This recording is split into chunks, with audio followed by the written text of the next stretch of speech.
Hello and assalamu alaikum. How is everyone doing tonight? Yes, exactly. Thank you for the 17 people doing well. My name is Omar Al-Halwagi. I am an MPP student here at the Kennedy School, one of the student leaders of the Muslim Caucus, and a very proud Zuckerman Fellow at the Center for Public Leadership. The Center for Public Leadership, along with the Institute of Politics and the John F. Kennedy Forum, the co-chairs of the Harvard Kennedy School's Veterans Impact Day, and the Islamic Legal Studies program Sharia Source at Harvard Law School, comprise the list of co-sponsors who we owe much gratitude for their roles in making this important and timely event possible. The US Muslim community is not a stranger to both systemic and interpersonal discrimination. Yet the campaign and subsequent election of our current president has emboldened Islamophobes and brought a slew of new policies that serve to disenfranchise Muslims, both domestically and abroad. Now, through all of this, though, there have been many strong Muslim voices, and we are incredibly honored to have two of them with us today. Our moderator for the evening, Professor Intisar Rabb, is a professor of law at Harvard Law School and author of Doubt in Islamic Law, a history of legal maxims, interpretation, and Islamic criminal law. Professor Rabb also holds professorships at Harvard University and the Radcliffe Institute for Advanced Study. During her career, she has held teaching positions at NYU and Boston College, served as a law clerk in the US Third Court of Appeals, which for those of you who are not law students is a big deal, was a Temple Bar Fellow in London with the American Inns of Court, and was named a 2010 Carnegie Scholar for her work on contemporary Islamic law reform. Professor Rabb is a faculty director of the Islamic Legal Studies program, where in 2015 she's received awards from the Luce Foundation and the MacArthur Foundation for Sharia Source, an online portal for content and context on Islamic law, free of charge. Now, please join me in thanking Professor Rabb for moderating tonight's conversation.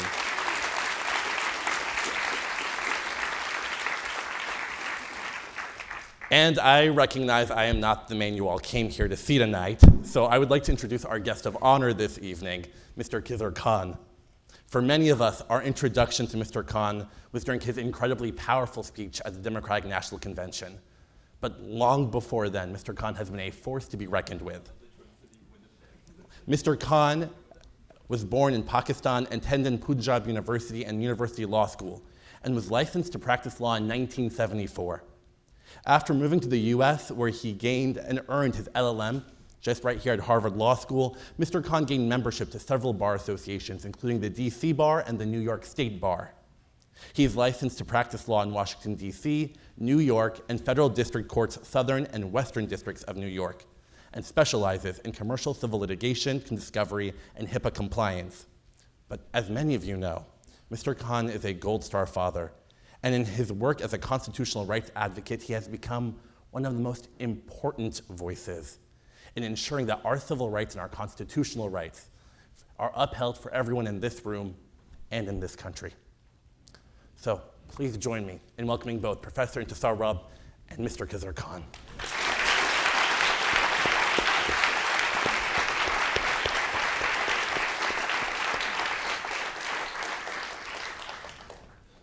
Thank you very much for the generous introduction. Thank you for everyone who played a role in putting together this forum, and thank you, Khizr Khan, for your presence and your contributions to the nation.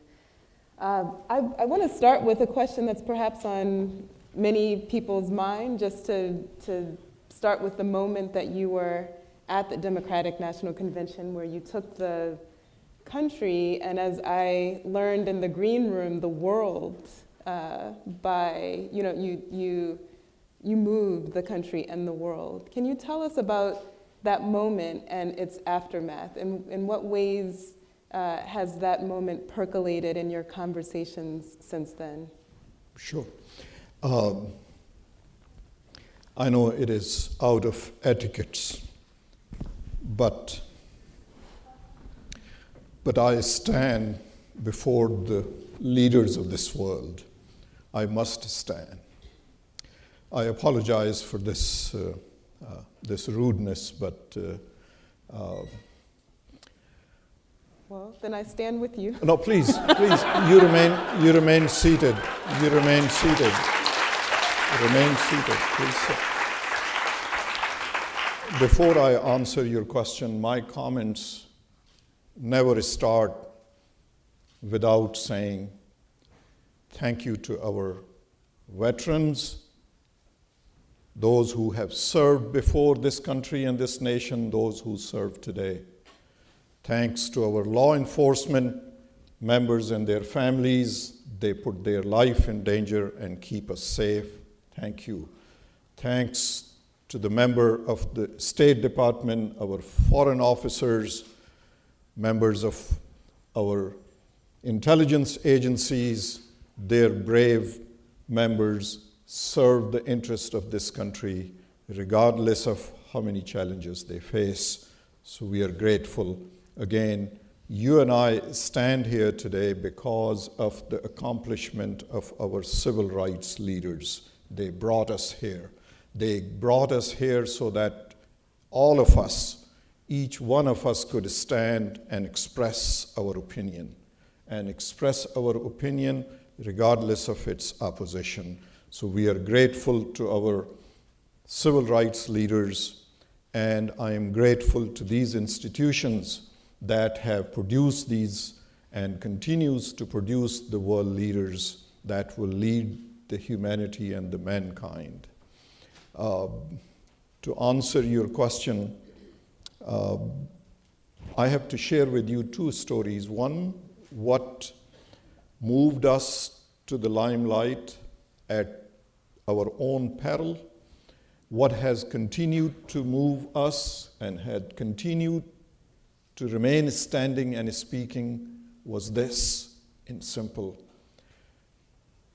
When Donald Trump made the statement that he will ban all Muslims, that all Hispanic Americans will be thrown out, judges are not impartial, women do not deserve equal dignity and respect.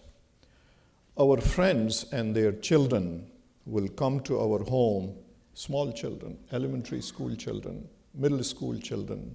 They were concerned that, is this true? Could this be happening in the United States?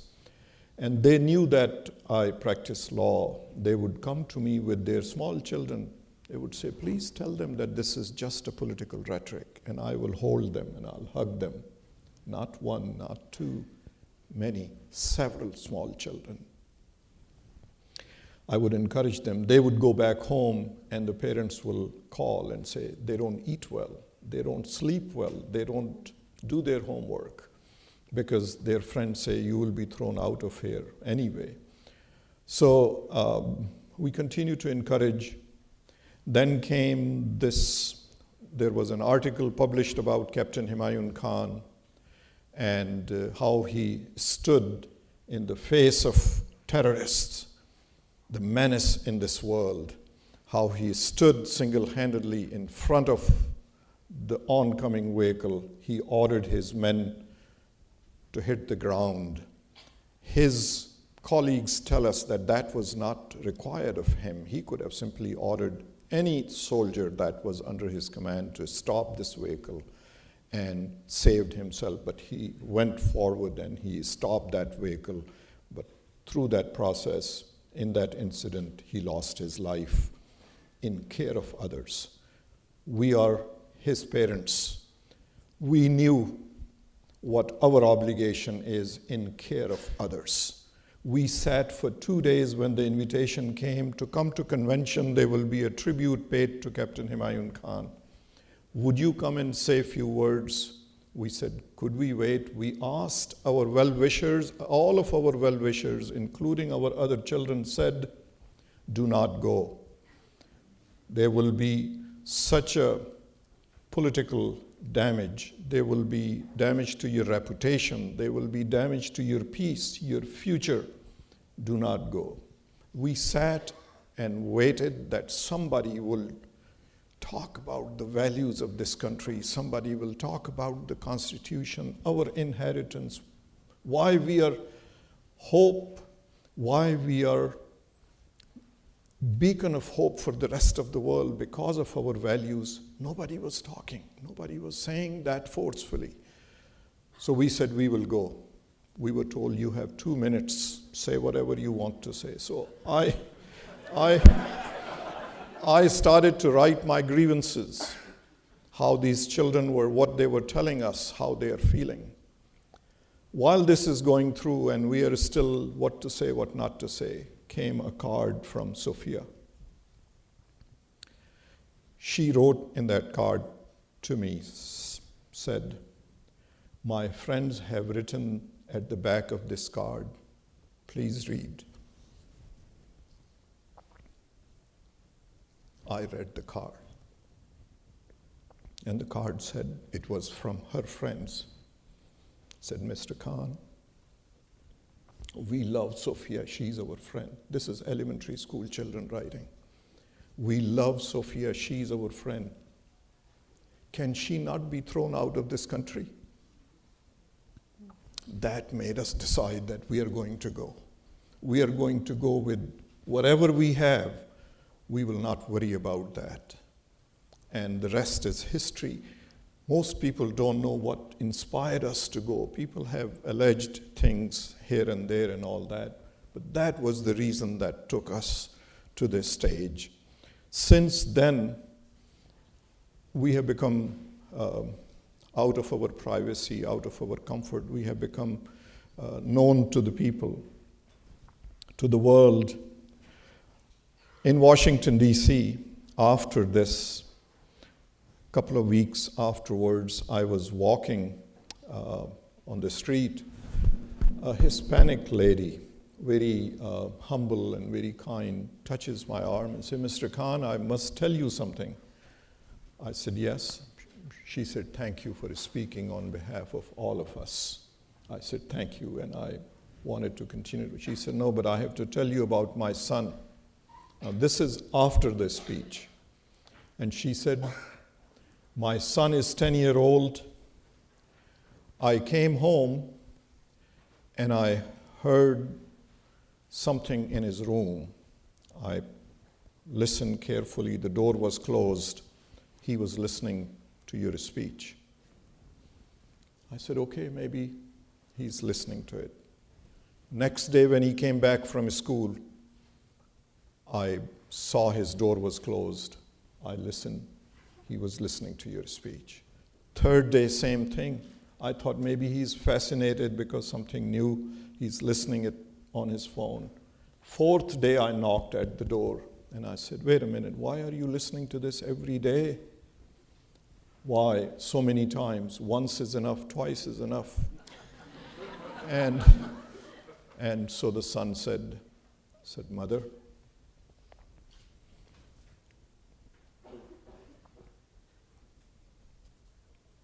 whenever I am bullied in school, I come back and I listen to this speech." 10-year-old is saying to his mother, and she's telling me that I come back from school and I listen to this and I feel heartened. I feel encouraged. The mother took the child next morning to the principal and told principal the whole thing. The principal said, "Let's call the whole class." They called the whole class and they played the speech. Wow. And a few days later, mother asks the son, "How is it? Has the bullying stopped?" And he says to mother, "Thank you for taking me to the principal. They all are my friends now." Wow. It is that took us there. It is that makes me standing in front of you. I am a humble private person. This task that I have taken and made mine and has become more important because we are faced right now, administration without moral compass. There is no moral compass. There is no distinction between lies and untruths and honorable military officers are misleading my country, misleading the administration. I need not name names. It makes so important. In front of, I see among you the leaders of this mankind, leaders of the world sitting here. Always remember any mission, any step that you take, if one thing you have, you will never fail, and that is moral compass. Always, always. It was that moved us to this stage. It is that keeps us moving. And we will continue. We will continue with this message that the tradition of this country is pluralism. Tradition of this country is equal dignity, equal protection of law. No one will deter us. We will not be pushed back. We will continue to speak. On that note, let me ask you, it's powerful to focus on and encourage us to not only read the Constitution, but to live its values. What is your favorite clause or the one part of the Constitution that you might point someone to, particularly if they're more interested in 140 characters or less? I fell in love with the Constitution of the United States, not recently, long ago. I came from Pakistan. We had lived in my school days under 3 martial laws. 3 military dictators have confiscated our rights, our civil rights. I took a course in undergrad school called Constitution of the World. On top of all the materials were the Constitution of the United States. On top of all of the material was Declaration of Independence. And I asked my American friends, because I have been without all of these rights enshrined in Bill of Rights. I have lived without them. Therefore, I appreciate them more than anyone else, because I read the Declaration of Independence first. Then the whole thing, the articles and the amendments made very much sense. So I implore and I encourage all of us, especially during these turbulent times, that please reread Declaration of Independence with peace of mind and see what resulted in that. The whole thing will begin to make sense. And it was alleged that the Constitution was placed in my pocket by the campaign of Hillary Clinton. So the New York Times came to Charlottesville, Virginia, where we live, town of Thomas Jefferson. And they went and they interviewed the commander of the Army ROTC. And he said, Colonel LaRue, he said, and it's published in the New York Times, that we've been going to his home for the last 10 years. Every time we have gone with the new corps, new cadet corps, about 40 members, he had presented the copy of the Constitution to all of us for the last 10 years. So I read to them and I read you now to answer your question.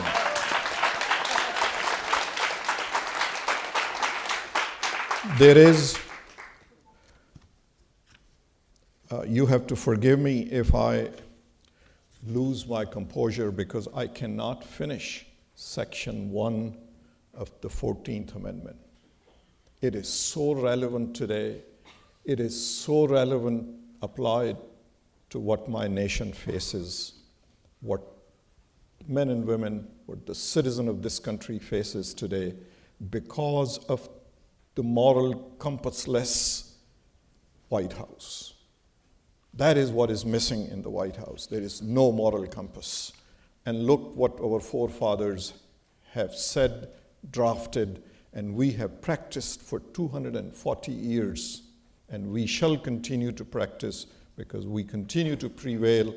There is much more good in this country than others. Here is the 14th Amendment. Section 1. All persons born or naturalized in the United States and subject to the jurisdiction thereof are citizens of the United States and of the state wherein they reside. And this is where it summarizes the heritage of this country. No state shall make or enforce any law which shall abridge the privileges or immunities of citizens of United States. Nor shall any state deprive any person of life, liberty, or property without due process.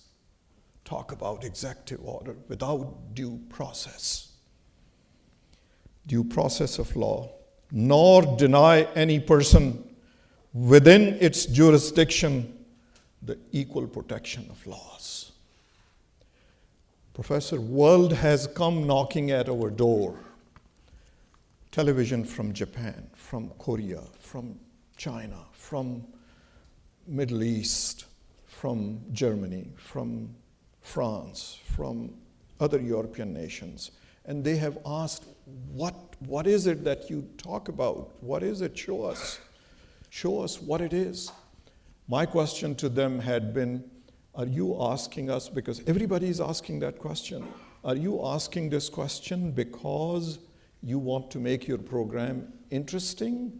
They said, no, that is not the case. Our people want to know, what are these equal dignity, equal protection of law, due process?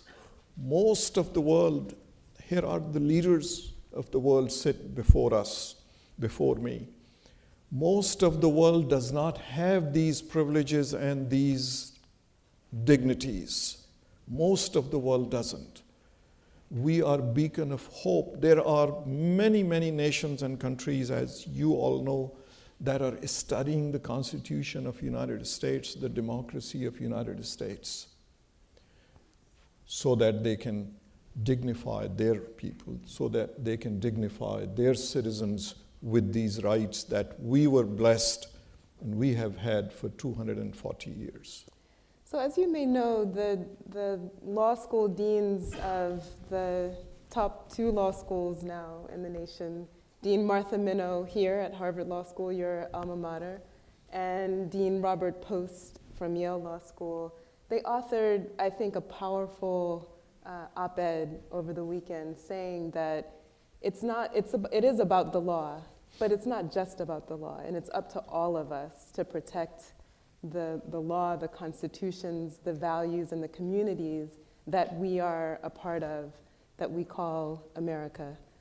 What advice would you have for this group of people here as to what they might do to contribute to that effort? Well, I am a student of law. I am not a scholar or orator or a speaker.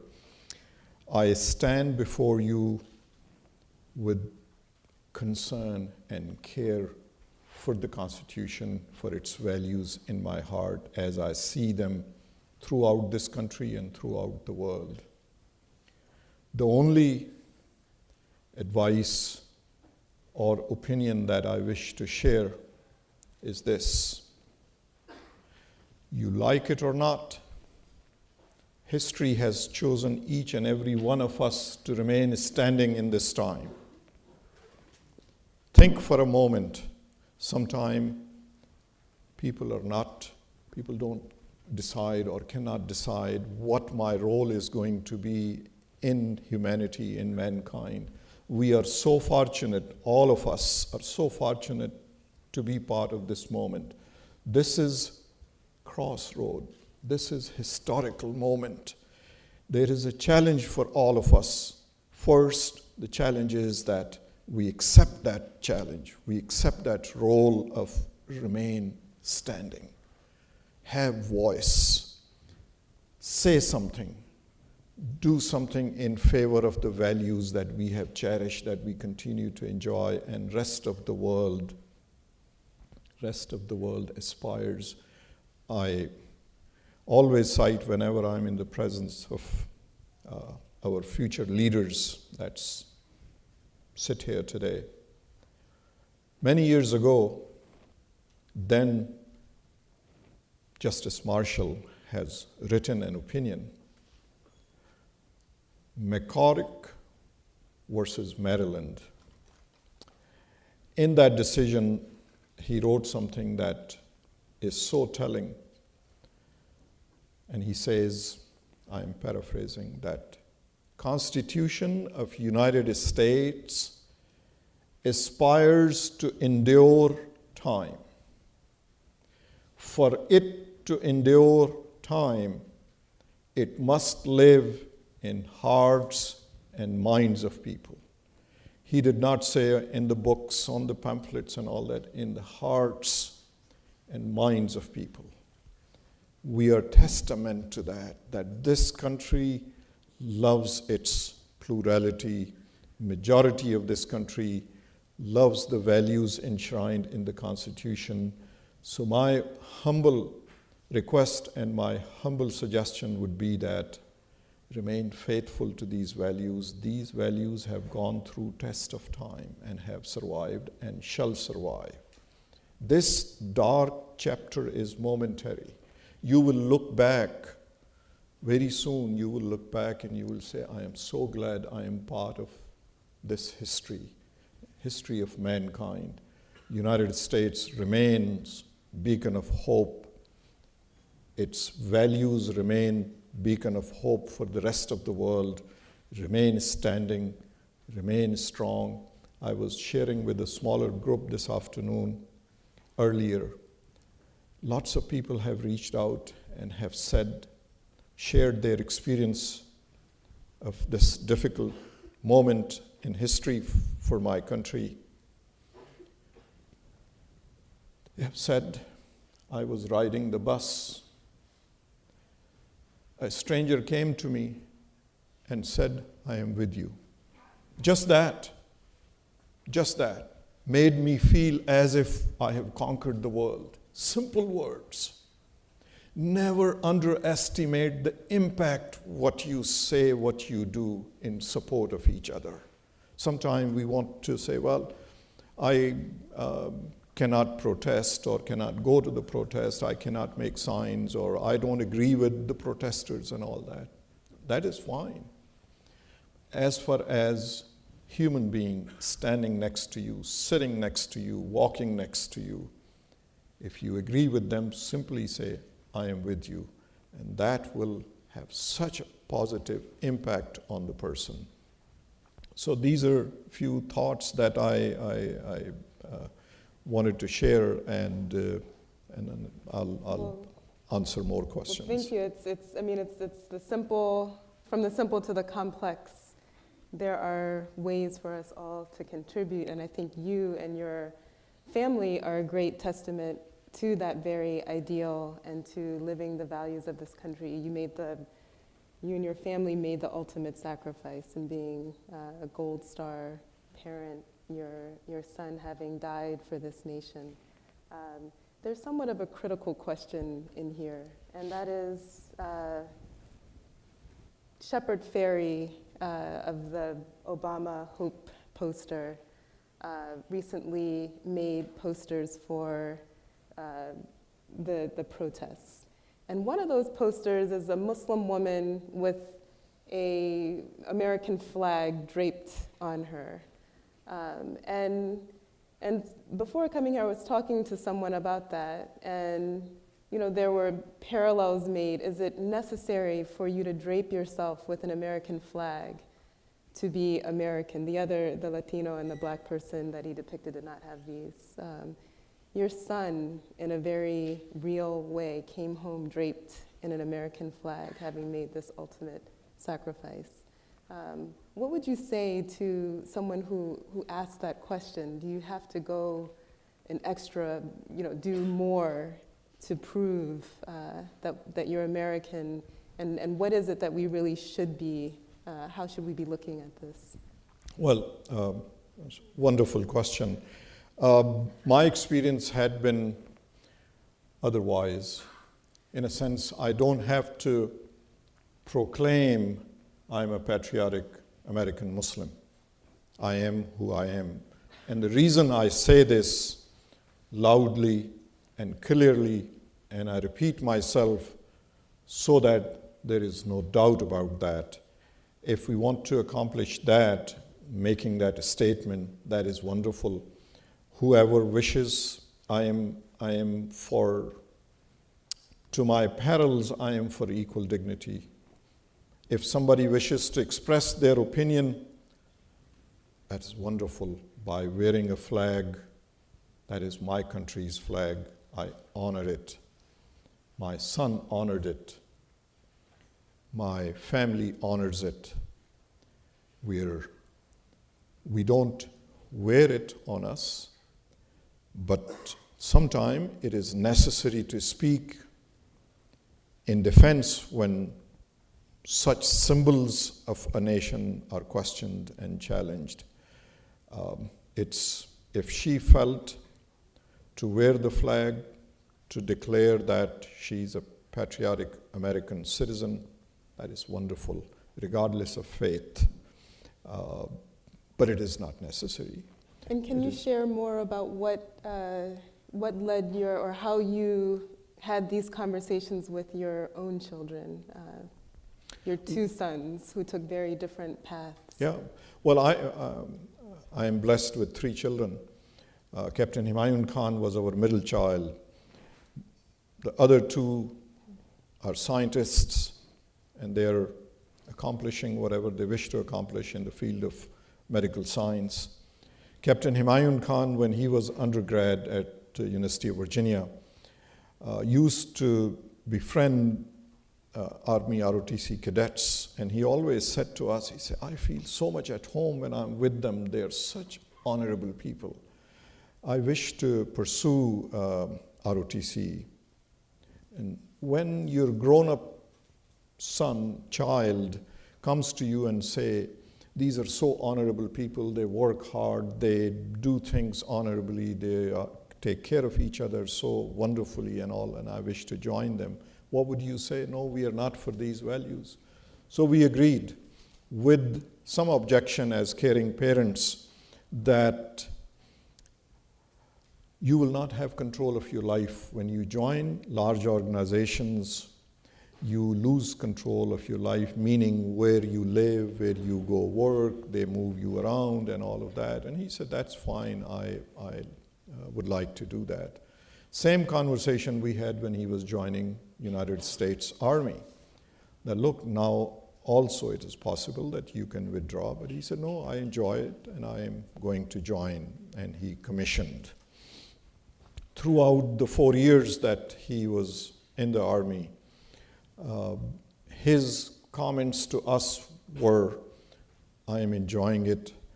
I love being my men and women, the people that I lead, the people that are under my care, and I will continue to do that whatever time is left. I will come back and then I will go to law school and probably thereafter join the JAG and to be a military lawyer. So his story is we used to have, whenever people would visit us from overseas or from within the United States, we were living outside Washington, D.C., we would take them to Jefferson Memorial. I would encourage and ask you to, whenever you're in Washington, do go take a look. Read the inscriptions. Those are Jefferson's writing.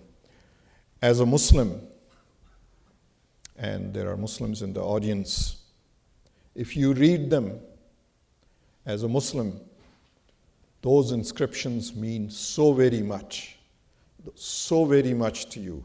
And that is why I say to the moral compassless administration that Muslims make most patriotic Americans in this country, because the values of this country are so dear to them, so close to them.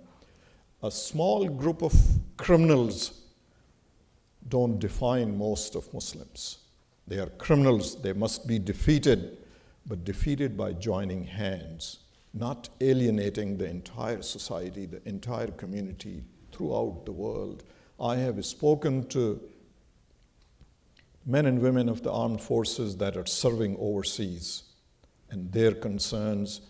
I could not bear to hear how they have felt, how unsecure they have felt, insecure they have felt in the communities that they are serving after this Muslim ban.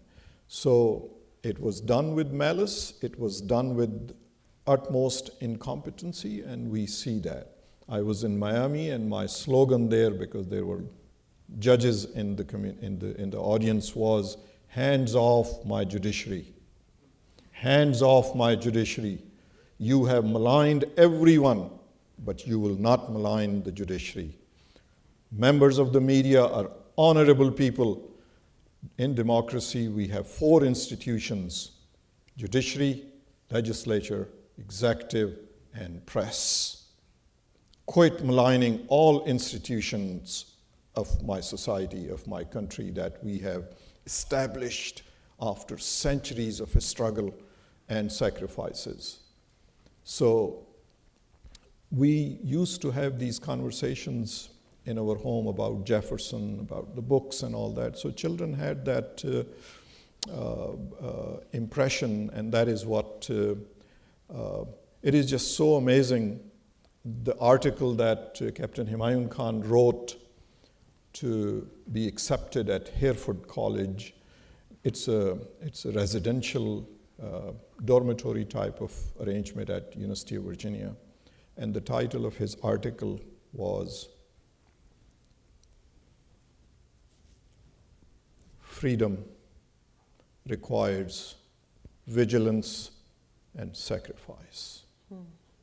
He wrote that in 1999. Wow. And look where we are today. Freedom requires vigilance and sacrifice. He never hesitated to step forward when the criminals, when the terrorists came to hurt our men and women of the armed forces and local Iraqis. 300 local Muslim Iraqis were standing at the door. We still get the pictures of their families after these years. Every year they send us on Eid, fasting, sending us the picture, "Look, our sons and daughters have grown." We will not be sitting here and enjoying this if Captain Humayun Khan had not stepped forward. I want to open up for questions, but I just want for all of us to take a moment and applaud you and Captain Humayun Khan for your sacrifice.